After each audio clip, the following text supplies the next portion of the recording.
Hello friends, this is Chetan. Recently आप सभी लोगों ने एक न्यूज सुनी होगी कि सेंट्रल गवर्नमेंट ने वन नेशन वन इलेक्शन यानी एक देश एक चुनाव को लेकर इंडिया के फॉर्मर प्रेसिडेंट श्री रामनाथ कोविंद की अध्यक्षता में एक कमेटी को कॉन्स्टिट्यूट कर दिया, जो इस बात की संभावनाओं को तलाशेगी कि भारत में एक देश और एक चुनाव किस तरह से करवाए जाएं, उसकी क्या क्या संभावनाएं हैं, क्या ये मुमकिन है, अगर है तो किस तरह, इसके क्या फायदे होंगे, इसके क्या नुकसान होंगे, इन सभी बातों पर वो कमेटी गौर करेगी। जब से सेंट्रल गवर्नमेंट ने ये नोटिफिकेशन जारी किया तब से पॉलिटिक्स काफी गर्मा गई। रूलिंग पार्टीज इसके फायदे गिनाने लग रही है, वहीं वन नेशन वन इलेक्शन के क्या नुकसान हो सकते हैं, इस पर अपोजिशन पार्टी सेंट्रल गवर्नमेंट के इस कदम का विरोध कर रही है। लेकिन भारत के एक जागरूक नागरिक होने के नाते हम सभी को इस बारे में पता होना चाहिए कि इसके पीछे की पॉलिटिक्स क्या है, वन नेशन वन इलेक्शन आखिर है क्या, इसको करवाना कैसे पॉसिबल है, इसके फायदे क्या हैं, इसके नुकसान क्या है, इसके क्या क्या चैलेंजेस है।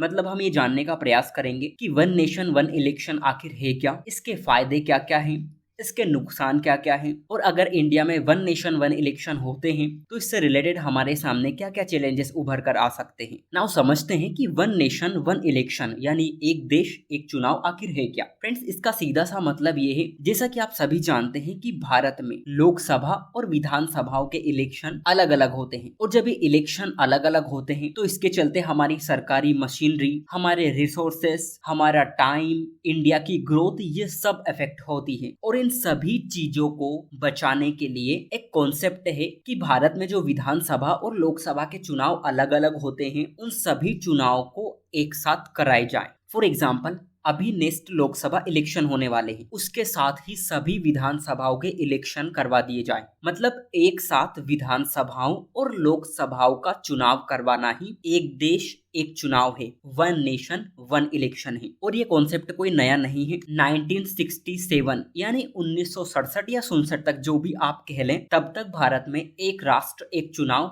होते थे। 1952, 1957, 1962 और 1977, जैसा कि मैंने बताया, तब तक लोकसभा और राज्यसभाओं के चुनाव एक साथ होते थे। फिर हुआ यूं कि 1968 और 1969 में कुछ विधानसभा समय से पहले ही भंग हो गई। इसके बाद 1970 में लोकसभा को टाइम से पहले भंग कर दिया गया, और फिर 1971 में फिर से चुनाव हुए। इन सभी घटनाओं के चलते भारत में जो एक देश एक चुनाव की जो परंपरा थी, जो वन नेशन वन इलेक्शन की जो साइकिल थी, वो खत्म हो गई, वो टूट गई। तो तभी से भारत में लोकसभा और विधानसभाओं के इलेक्शन अलग अलग होने लग गए। ये थी one nation and one election की कुछ बेसिक सी बातें। लेकिन सवाल ये उठता है कि अचानक से केंद्र सरकार को ये क्या सूझ गया कि भारत में एक देश एक चुनाव होने चाहिए। फ्रेंड्स, इसके पीछे 3 कारण हैं। पहला है पॉलिटिक्स। भारत में जब भी लोकसभा के चुनाव होने होते हैं, जस्ट उसके पहले चाहे कोई सी भी गवर्नमेंट हो, वो one nation and one election का तीर मार के फेंक देती है। आप अभी का एग्जांपल ले सकते हैं, आप 2019 के चुनाव का एग्जांपल ले सकते हैं, आप 2014-15 का एग्जांपल ले सकते हैं, या उससे पहले के आप जितने भी लोकसभा इलेक्शन के जस्ट पहले का समय देखेंगे तो सेंट्रल गवर्नमेंट होती है वो इस बात पर जोर देती है कि देश में एक देश एक चुनाव होने चाहिए, यानी वन नेशन वन इलेक्शन होने चाहिए। क्योंकि ऐसा माना जाता है कि अगर ये होते हैं तो सेंट्रल गवर्नमेंट में जो पार्टी रूल कर रही है उसको फायदा होता है और इलेक्शन में उसके जीतने के चांसेस ज्यादा रहते हैं। इसके पीछे की पॉलिटिक्स कुछ ये है, लेकिन इसके पीछे के 2 रीजन कुछ दूसरे भी हैं जो हमें समझने चाहिए। पहला तो ये कि हमारा देश हमेशा हर टाइम इलेक्शन में किसी ना किसी डायरेक्ट या इनडायरेक्ट रूप से चुनाव में उलझा रहता है, और जैसा कि भारत एक प्रगतिशील देश है, इसलिए उसके लिए इलेक्शन रिफॉर्म को इम्प्लीमेंट करना काफी इम्पोर्टेंट हो जाता है। एक अच्छा देश वही माना जाता है जो लगातार अपने आप को इम्प्रूव करता रहे, अपने आप में सुधार करता रहे, चाहे वो किसी भी क्षेत्र में क्यों ना हो। और यहीं से बात आ जाती है कि कहीं ना कहीं इंडिया को इलेक्शन रिफॉर्म पर ध्यान देना चाहिए। एंड थर्ड इशू है इंडिया की ग्रोथ को लेकर, इंडिया के डेवलपमेंट को लेकर, इंडिया के विकास को लेकर। होता यह है कि भारत में चुनाव होते हैं, 5 साल के लिए गवर्नमेंट चुन ली जाती है। अब जो पार्टी चुनाव जीतती है उसका पहला साल यानी फर्स्ट ईयर इलेक्शन जीतने की खुशी में ही निकल जाता है। जब अपने कार्यकाल का सेकंड ईयर आता है यानी दूसरा साल आता है, तब कहीं ना कहीं उनमें ये अकल आती है कि हम चुनाव तो जीत गए हैं, लेकिन हमें वो काम भी करने हैं जिनका वादा हमने जनता से किया था। इसके लिए पॉलिसीज बनाते हैं, इसके लिए प्रोग्राम बनाते हैं, इसके लिए पूरा स्ट्रक्चर तैयार करते हैं और दूसरा साल भी ऐसे ही निकल जाता है। फिर आता है तीसरा साल, जहां वो अपनी पॉलिसीज को इम्प्लीमेंट करते हैं। और इसमें कोई दो राय नहीं है कि जो प्रोग्राम, जो पॉलिसीज इम्प्लीमेंट की जा रही है, उसके रिजल्ट आना शुरू हो जाते हैं कि पॉलिसीज कैसी है, अच्छी है, बुरी है, जो टारगेटेड पीपल को फायदा हो रहा है या नहीं, इस टाइप से। यानी 3 साल ऐसे ही निकल जाते हैं। फिर चौथा साल आता है, फिर से पार्टियां सोचती हैं कि इलेक्शन आने वाला है और हमने अभी तक कुछ नहीं किया है, तो चौथे साल से ही पार्टियां इलेक्शन की तैयारी में जुट जाती हैं। चौथा साल निकल जाता है और 5वां साल लग जाता है। इसमें डेवलपमेंटल वर्क कुछ होता नहीं है, होता है तो नाम मात्र का होता है। पॉलिटिकल पार्टीज लोगों को अट्रैक्ट करती है, फिर से उनके खोखले वादे स्टार्ट हो जाते हैं। मेरा कहने का मतलब ये है कि इन 5 सालों तक समय ऐसे ही निकल जाता है और भारत का विकास नाम मात्र के लिए होता है। इसलिए अगर 1 नेशन 1 इलेक्शन कराए जाते हैं, तो अगर हम 1 साल चुनाव का निकाल दे तो बाकी बचे 4 साल, ये 4 साल भारत के विकास के लिए मील के पत्थर साबित हो सकते हैं। इंडिया की अच्छी ग्रोथ हो सकती है। इन 4 सालों तक गवर्नमेंट लोगों के वेलफेयर के लिए काम कर सकती है। यानी इसके पीछे के कॉन्सेप्ट को समझे तो ये 3 चीजें मेन हैं जिसके चलते 1 नेशन एंड 1 इलेक्शन का मुद्दा हमारे सामने दिखाई देता है। लेकिन सवाल ये उठता है कि 1 नेशन 1 इलेक्शन अगर होते हैं तो उससे फायदा क्या होगा? फ्रेंड्स, सबसे पहले फायदा तो ये होगा कि चुनाव के कारण सरकारी खजाने पर जो बोझ पड़ता रहता है वो काफी हद तक कम होने लगेगा। आप सभी जानते हैं कि चुनाव करवाने के लिए कितने पैसे पानी में बहाए जाते हैं, और ये मैं सिर्फ सरकारी खजाने की बात कर रहा हूँ। मशीनें, इलेक्शन कंडक्ट करवाने के लिए कर्मचारियों की व्यवस्था करना, उन्हें देश के दूर दूर जगहों पर पहुंचाना, वोटर लिस्ट तैयार करना, उनकी ट्रेनिंग के लिए, उनकी खाने पीने की व्यवस्था करने के लिए, इन सभी में इतना पैसा वेस्ट होता है जिसकी कोई लिमिट नहीं है। और ये एक बार नहीं होता, ये बार बार होता है, ये साल भर होता है, कभी लोकसभा चुनाव में तो कभी विधानसभा चुनाव में। और ऐसा माना जाता है कि अगर एक देश एक चुनाव होता है तो ये जो डबल खर्चे होते हैं उन पर कहीं ना कहीं लगाम लग सकती है, जिससे सरकारी खजाने पर बोझ भी कम होगा और उससे जो पैसा बचेगा वो लोगों के वेलफेयर के लिए काम आ सकता है। दूसरा फायदा इससे ये हो सकता है कि जो पॉलिटिकल पार्टीज हैं उनके पास जो रिसोर्सेस होते हैं, इससे उनका बेस्ट यूटिलाइज हो पाएगा। एक साथ चुनाव करवाने से जो पॉलिटिकल पार्टीज हैं और जो कैंडिडेट्स हैं, उनके चुनाव के दौरान प्रचार करने में जो पैसे खर्च होते हैं उसमें कमी आएगी। स्पेशली जो छोटे क्षेत्रीय दल हैं, जो रीजनल पार्टीज हैं, उनके फाइनेंशियल रिसोर्सेस के मैनेजमेंट का काम बेहतर तरीके से हो पाएगा। आप सभी जानते हैं कि जब भी चुनाव होते हैं आदर्श आचार संहिता मतलब मॉडल कोड ऑफ कंडक्ट लागू कर दी जाती है, और साल भर कहीं ना कहीं किसी ना किसी क्षेत्र में ऐसा होता है। और जब बार बार आचार संहिता लगती है तो कई महीनों तक सभी विकास कार्य यानी सभी डेवलपमेंटल वर्क रुक जाते हैं, और इसका इम्पैक्ट इंडिया की ग्रोथ पर पड़ता है। इंडिया की पॉलिसीज रिजल्ट नहीं देती, हम जो प्रोग्राम बनाते हैं उनका बेहतर तरीके से इम्प्लीमेंटेशन नहीं हो पाता। इसका मतलब है कि अगर हम एक देश एक चुनाव करवाते हैं तो इससे जो बार बार आचार संहिता लगाई जाती है वो कम होगी, जिसका डायरेक्ट फायदा इंडिया की ग्रोथ पर देखने को मिलेगा। जैसे कि हमने ये बात डिस्कस की थी कि किस तरह भारत में साल भर चुनाव चलते हैं और पार्टीज अपना 5 साल ऐसे ही निकाल देती है, क्योंकि वो सिर्फ हमेशा चुनावी मोड में ही लगे रहते हैं। अगर एक देश एक चुनाव होता है, 1 नेशन 1 इलेक्शन होता है, तो सरकार का ध्यान सिर्फ गवर्नेंस पर होगा। यानी सिर्फ 5 साल में एक बार चुनाव होने के बाद तो सेंट्रल गवर्नमेंट और स्टेट गवर्नमेंट का पूरा फोकस अपनी पॉलिसीज, अपने प्रोग्राम्स को इम्प्लीमेंट करने पर होगा, जिसका फायदा ये होगा कि सरकार जिस उद्देश्य के लिए बनाई जाती है, गवर्नमेंट जिस एम के लिए फॉर्म की जाती है, वो लक्ष्य पूरा होगा। गवर्नमेंट लोगों को जो एसेंशियल सर्विसेज प्रोवाइड करती है उसकी डिलीवरी में सुधार होगा, और कहीं ना कहीं जनता में भी एक मैसेज जाएगा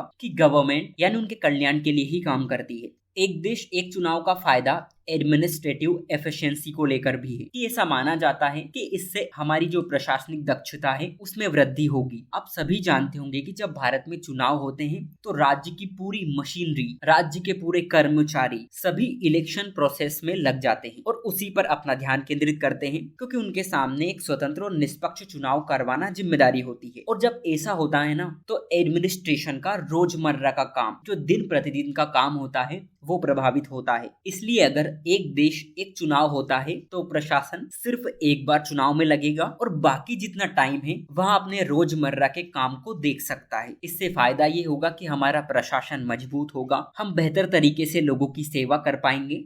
इसका एक फायदा आंतरिक सुरक्षा यानी इंटरनल सिक्योरिटी में सुधार को लेकर भी होता है। आप सभी जानते होंगे कि हमारी आर्म फोर्सेस का क्या रोल है, लेकिन जब चुनाव आते हैं तो हमारी आर्म फोर्सेस को चुनाव की तैयारियों में लगा दिया जाता है। इससे होता यह है कि हमारे सशस्त्र बल जिस उद्देश्य के लिए होते हैं, फॉर एग्जाम्पल आंतरिक सुरक्षा बनाए रखना, नक्सलवाद को खत्म करना, आतंकवादी गतिविधियों को निस्तनाबूद करना, इन सभी से उनका ध्यान हट जाता है और वे सभी इलेक्शन प्रोसेस में लग जाते हैं। इसका मतलब है कि अगर देश में वन नेशन वन इलेक्शन होते हैं तो हमारी आर्म फोर्सेस का पूरा ध्यान इंटरनल सिक्योरिटी में लग जाएगा, जिससे हम सिक्योरिटी के बेहतर मैनेजमेंट पर काम कर सकते हैं। इसका एक फायदा काले धन पर लगाम लगाने के लिए भी हो सकता है। आप सभी जानते हैं कि चुनाव में जो कैंडिडेट्स खड़े होते हैं उन पर अनलिमिटेड पैसा खर्च होता है और वो पैसा ज्यादातर काला धन होता है और ऐसा बार बार किया जाता है। लेकिन अगर एक देश एक चुनाव होता है तो अर्थव्यवस्था में काले धन का प्रचलन कम होगा और इससे काफी हद तक काले धन पर लगाम लगाई जा सकती है। आप सभी इस बात से अवेयर होंगे कि जैसे ही चुनाव आते हैं सरकारें लोक लुभावनवाद के उपाय करना स्टार्ट कर देती है। रूलिंग पार्टी और अपोजिशन पार्टी मुफ्त की रेवड़ियां बांटने लगती है और इससे प्रॉब्लम ये होती है कि अगर बार बार चुनाव होते हैं तो हमारे एम,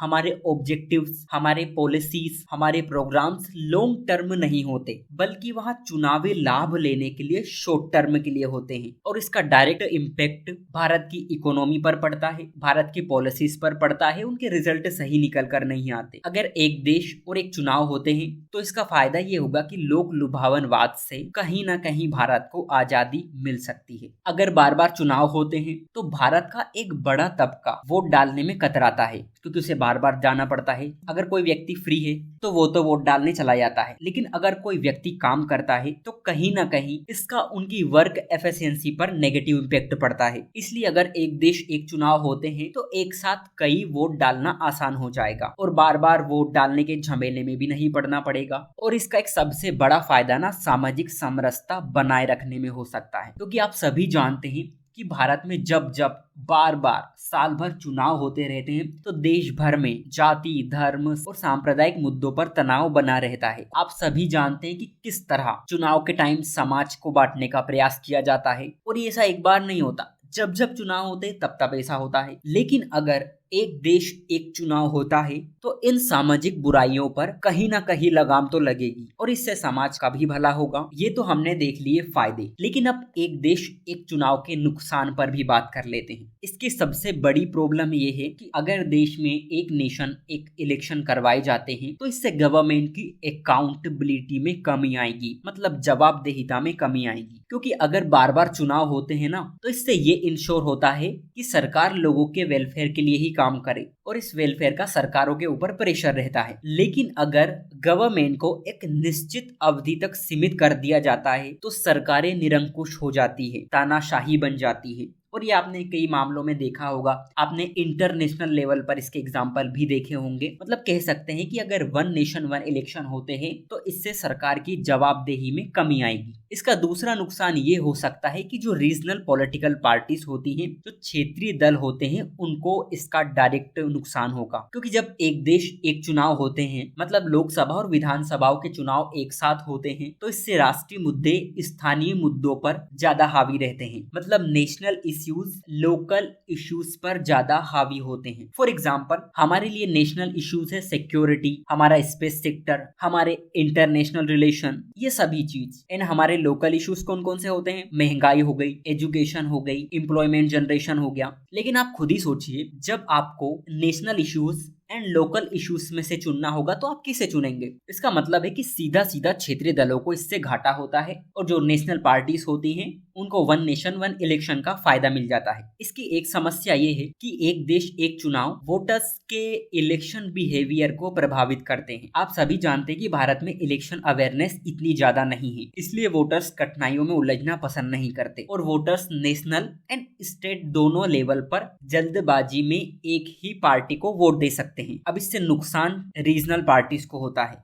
इसकी एक प्रॉब्लम इंटरनल सिक्योरिटी को लेकर भी है। क्योंकि जब एक साथ चुनाव आयोजित करवाए जाएंगे तो इससे भारी मात्रा में सिक्योरिटी फोर्सेस की जरूरत पड़ेगी, जिससे इंडिया की इंटरनल सिक्योरिटी खतरे में पड़ सकती है। वन नेशन वन इलेक्शन की एक प्रॉब्लम ये है कि ये लोकल इलेक्शन जो स्थानीय चुनाव होते हैं, फॉर एग्जाम्पल पंचायत या नगर पालिका के, इन चुनावों को वन नेशन वन इलेक्शन से दूर रखा गया है। मतलब ये election one nation one election में शामिल नहीं होते, और अगर ऐसा होता है तो ये कहीं ना कहीं फिर से वन नेशन वन इलेक्शन की प्रासंगिकता पर सवाल खड़े करती है। ये तो हमने देख लिए इसके फायदे क्या होते हैं और इसके नुकसान क्या होते हैं। अब समझते हैं कि वन नेशन वन इलेक्शन की पॉलिसीज को अगर इंडिया में इम्प्लीमेंट किया जाता है, अगर भारत में एक देश एक चुनाव को लागू किया जाता है, तो हमारे सामने क्या क्या चैलेंजेस हैं, क्या क्या चुनौतियां हैं, क्या हम सच में ऐसा कर पाएंगे, समझने का प्रयास करते हैं। नाउ सबसे बड़ा चैलेंज तो लीगल फॉर्मेलिटीज है, क्योंकि अगर एक राष्ट्र एक चुनाव करवाना है तो संविधान के बहुत सारे अनुच्छेदों में संशोधन की आवश्यकता पड़ेगी। फॉर एग्जाम्पल आर्टिकल 83,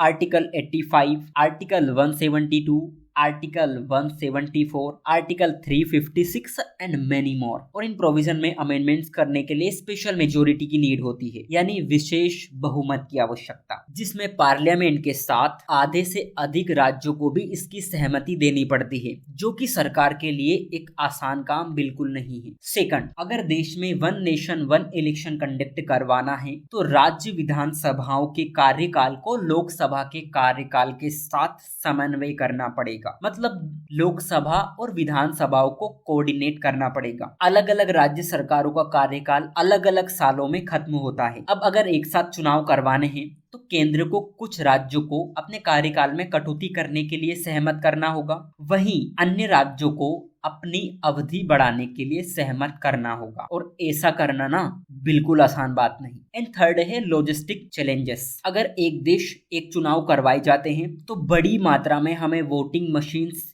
ईवीएम और voter verified paper audit trail की जरूरत पड़ेगी। इतना ही नहीं, हमें सेंट्रल फोर्सेस की नीड होगी, हमें बहुत सारे कर्मचारियों की जरूरत पड़ेगी, इनके लिए ट्रेनिंग, इनके लिए खाने पीने की व्यवस्था करना, इसी के साथ लॉ एंड ऑर्डर मेंटेन करना, ये सभी चीज बहुत कठिनाई पैदा करती है। यानी इन चीजों से ये तो साफ हो गया कि वन नेशन वन इलेक्शन को कंडक्ट करवाना बच्चों का खेल तो बिल्कुल नहीं है। बट हमें ये समझना होगा कि समय समय पर भारत में इलेक्शन रिफॉर्म्स की बात की जाती है, और बहुत सारी कमिटीज ने इससे रिलेटेड रिकमेंडेशन भी दी कि भारत में one nation and one election तो होने चाहिए। फॉर एग्जांपल 1967 में एक साथ होते थे, देन फिर ब्रेक लग गया, फिर 1983 में चुनाव आयोग की रिपोर्ट आई जिसमें ये सुझाया गया था कि वन नेशन वन इलेक्शन तो होने चाहिए। फिर 1999 में विधि आयोग ने भी सुझाया था कि भारत में एक देश एक चुनाव करवाया जाना चाहिए। फिर 2015 में संसद की स्थायी समिति ने भी ये सुझाव दिया था कि भारत में one nation one election conduct होने ही चाहिए। मतलब ये है कि टाइम टाइम पर भारत में इलेक्शन रिफॉर्म की बात की गई है, अभी तक इम्प्लीमेंट नहीं हो पाया है, ये काफी दुख की बात है। Friends, one nation one election को लेकर सबके अपने अपने तर्क हैं, सबके अपनी अपनी ओपिनियन है। अब देखना ये होगा कि जो हमारे फॉर्मर प्रेसिडेंट है श्री रामनाथ कोविंद जी, उनकी अध्यक्षता में जो कमेटी बनाई गई है वो क्या रिकमेंडेशन करती है, और अगर रिकमेंडेशन देती है तो क्या भारत में एक देश एक चुनाव हो सकते हैं। देखना इंटरेस्टिंग होगा। सो आज के लिए इतना ही। Thank you.